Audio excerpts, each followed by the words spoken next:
Hello everyone, if you want to play Call of Duty Modern Warfare 4 and your game is not launching, then you have come to the right place because in this video I'm going to show you how to fix Call of Duty Modern Warfare 4 not launching on your computer easily. So first what you're going to do is you're going to open up the Xbox app on your computer. It does not matter if you have the game on Xbox or not. And now you're going to click onto your username. You're going to click onto support. Click onto gaming services repair tool here. And then just click start repairing. This can take a minute or two, so just wait for this process to complete. Once this process is done, you're going to click close on it and then you're going to sign out of your Xbox account. So just click sign out here and then close the Xbox app. And now you're going to open up your games platform, which is Steam for me.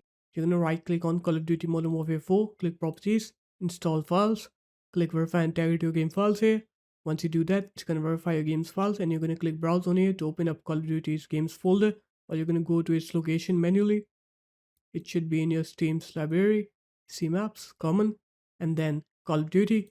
Here, COD.exe, right click on it, click properties, compatibility, click on disable full screen optimizations and click run this program as an administrator. After that, click apply, OK, and close this up.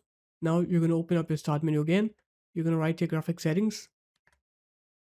And then you're going to click add desktop app here. And then go to your Call of Duty games folder again.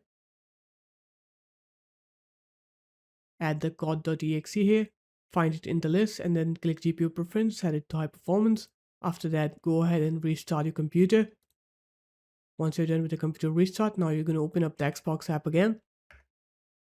You're going to sign into your Xbox account. Once you're done signing in, then you're just going to go ahead and minimize the Xbox app. Now you can try to play the game. It will work correctly. You'll not be facing those problems anymore. So there it is guys, that's how easy it was. If you guys found this video helpful, make sure to leave a like, comment and subscribe to the channel, and I will see you in my next video.